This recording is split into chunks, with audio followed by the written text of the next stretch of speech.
Hello friends, today we'll be discussing and planning residential architectural plan and elevation for a plot having a size of 1350 square feet and dimensions of 25 feet by 54 feet, where 25 feet is the front of the plot, and the estimated cost of this unit G plus 1 ground floor and first floor will come around 35 lakhs only. So let's start with the client's requirements which he provided me. So this is a beautiful sketch drawn by the client himself, or maybe his family members, some of his family members, and he has given this 25 feet by 54 feet plan. He told me to have all these requirements, but you can see the requirements he has given me verbally, and all these requirements shown in the sketch are totally different.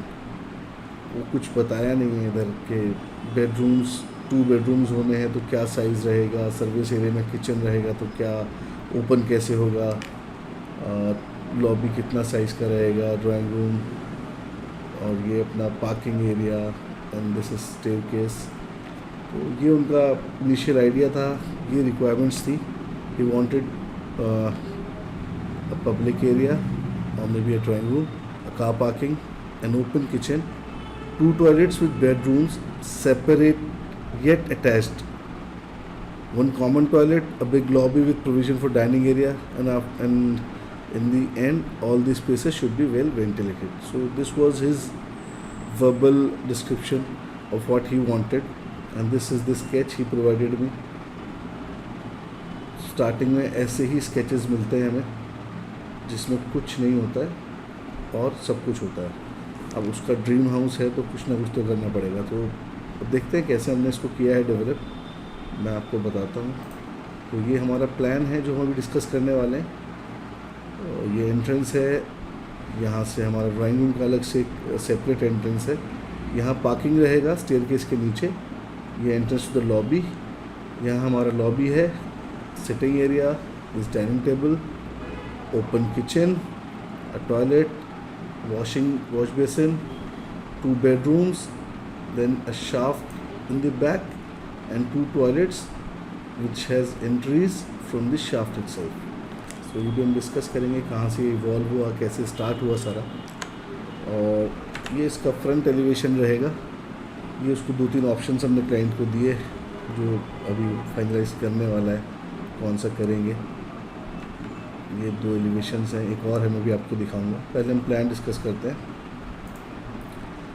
सो ये था वो area जो हमें develop करना था, 25 feet by 54 feet. The area comes around 1350 square feats.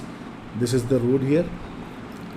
Initially जो client का mind था वो उनको ऐसे एक स्टेयरकेस चाहिए था सेपरेटली, और एक ड्राइंग रूम था जो बाहर से एंट्रेंस होगा, एक कॉमन टॉयलेट था उसी के साथ अटैच्ड, फिर यहाँ एक ओपन किचन था और एक डाइनिंग एरिया, फिर ये एक छोटी सी लॉबी और 2 बेडरूम्स, ये ओपन शाफ्ट और 2 अटैच्ड टॉयलेट एंड बाथरूम्स. ये शाफ्ट से एंट्री है तो अटैच्ड भी है और सेपरेट भी है. तो ये उनका आइडिया था कि कुछ ऐसा सा चाहिए, बट इसमें जगह वेस्टेज बहुत है. यहाँ ये पूरा पार्ट जो है ऊपर जाके फिर ये टेरेस बनने वाला था, इस पर कुछ कंस्ट्रक्शन नहीं हो सकता. फिर उनके माइंड में भी ये था कि यहाँ वर्किंग नहीं है पूरा प्लान, मतलब ड्राइंग एरिया भी छोटा आ रहा है, लॉबी भी बहुत डिस्टर्ब सी है क्योंकि पूरा टाइम यहाँ मूवमेंट रहेगी तो लॉबी का कोई सेंस बनता नहीं है, वो बस एक सिटिंग स्पेस की तरह यूज़ हो पाएगी. तो फिर हमने उनको ये प्लान करके दिया. इस प्लान में मैं भी आपको बताऊँगा. ये प्लान पहले ऐसे ही था जैसे हमने दिखा रखा है, ये बताऊँगा मैंने बाद में क्यों उसको फ्लिप किया है हमने, वो भी एक उसके पीछे रीज़न है. एक टिप है आप लोगों के लिए कि जब आप घर का कंस्ट्रक्शन करते हैं, प्लानिंग करते हैं, तो पार्किंग एरिया को जब हम डिज़ाइन कर रहे हो उस टाइम पे ये बहुत ज़्यादा सोचने वाली है. तो मैं भी आपको बताऊंगा मैंने क्यों स्टेयरकेस को फ्लिप किया है. अभी यहाँ डिस्कस करते हैं प्लान को. ये हमारा प्लान है.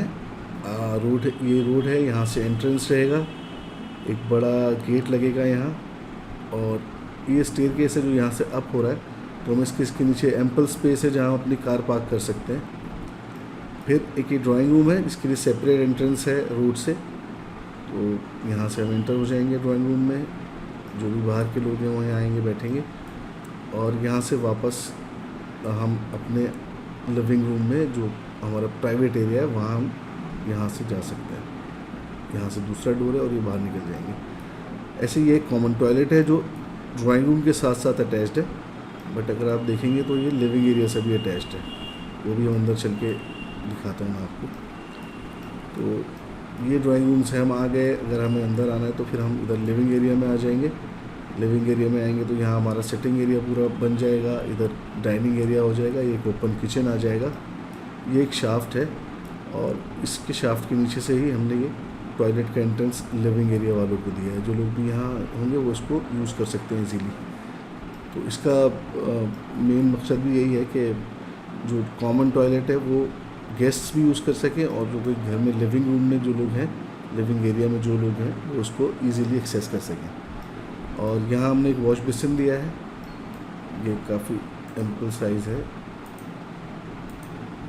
4 फीट बाई 4 फीट, तो काफ़ी अच्छा एरिया निकल कर आया। काउंटर वॉश बेसिन यहाँ ईजीली लग जाए, इंस्टॉल हो जाएगा बहुत अच्छी तरीके से। ये हमारा किचन रहेगा। इस किचन की वेंटिलेशन यहाँ शाफ्ट से हो जाएगी, और इस वाले पूरे एरिया की जो वेंटिलेशन है वो यहाँ हम एक विंडो देने वाले हैं इस पार्ट पर, तो यहाँ से इजीली इसकी वेंटिलेशन भी हो जाएगी। और एक यहाँ डोर के ऊपर भी एक विंडो रहेगा, तो वो वेंटिलेशन का प्रॉब्लम यहाँ नहीं आने वाला है। बाकी पीछे चलते हैं तो यहाँ 2 बेडरूम्स हैं, और बेडरूम का साइजेस भी आप अगर दिखाता हूँ मैं आपको। ये बेडरूम का साइज़ है 12 फीट बाई 14 फीट, और ये दूसरा बेडरूम है 11 फीट बाई 14 फीट। फिर ये ओपन शाफ्ट है, जैसे क्लाइंट की रिक्वायरमेंट थी कि हम टॉयलेट्स और बाथरूम्स ऐसे चाहिए कि वो अटैच्ड भी हों और रूम से बिल्कुल रूम के अंदर से ना उनका एंट्रेंस नहीं हो, तो ये टॉयलेट्स हैं और अटैच्ड विद द बेडरूम्स। ये इनका साइज़ है, दोनों सेम साइज़ के टॉयलेट्स हैं।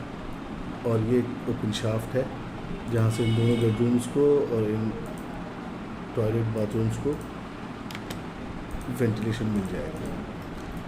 तो ये मैंने आपको दिखाया, बहुत वर्किंग प्लान इसका बहुत अच्छा बन गया है। अब ये वाला जो पार्ट है जो हमने फ्लिप किया है, क्योंकि क्लाइंट की पहले रिक्वायरमेंट थी कि हम इसको ऐसे बनाना चाहते हैं, मतलब जो हमारा स्टेयरकेस रहेगा वो इधर राइट साइड से हम अप करना चाहते हैं। बट उसमें एक दिक्कत क्या थी कि अगर हम इधर से स्टेयरकेस लेते हैं तो मान लीजिए कोई कार है अगर, तो वो कार जब यहाँ आकर स्टॉप होगी, ये अगर मान लेते हैं हम कार है, तो कार यहाँ आकर रुकती है, तो ड्राइवर यहाँ होगा, और जब कभी हम इस डोर को ओपन करेंगे तो ड्राइवर का जो डोर है वो स्टक हो जाएगा वॉल में। तो ये लाइफ टाइम के लिए एक दिक्कत उनको हो जाएगी, इसलिए हमने इस पूरे पार्ट को जो है फ्लिप किया है, और हमने अपना जो स्टेयरकेस है वो ऐसे प्लान किया है कि ड्राइवर जब कभी भी कोई बंदा कार लेकर घर में आए तो ड्राइवर साइड से ही उसका डोर ओपन हो और वो यहाँ से आराम से इजीली बाहर निकल सके। तो ये था वो प्लान जिसको मैं डिस्कस करना चाह रहा था आप लोगों के साथ। ये इसके कॉलम्स हैं 6, 3, 9 and 3, 12 कॉलम्स हैं। ये कॉलम की डिटेल्स हैं, 13 इंचेस 9 इंचेस बाई 13 इंचेस के कॉलम्स हैं। ये इसकी बार्स की डिटेल्स हैं। तो प्लान कैसा लगा आप लोगों को ये आप मुझे बताइएगा। बहुत अच्छा प्लान निकल कर आया, क्लाइंट तो उससे बहुत खुश है। और मैं अगर आपको कोई प्लानिंग अपने करानी है तो आप ज़रूर मुझे बताइए, कमेंट कीजिए। कोई इसमें आपको लगता है कि कहीं कोई कमी है या कुछ ज़्यादा अच्छी चीज़ है तो आप वो भी मुझे बताइए। I am all open to all suggestions. और मैं भी दिखाता हूँ उसका एलिवेशन कैसा निकल कर आ रहा है। ये देखें,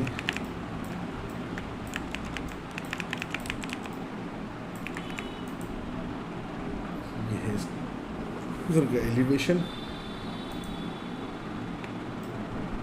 सिंपल येट अट्रैक्टिव।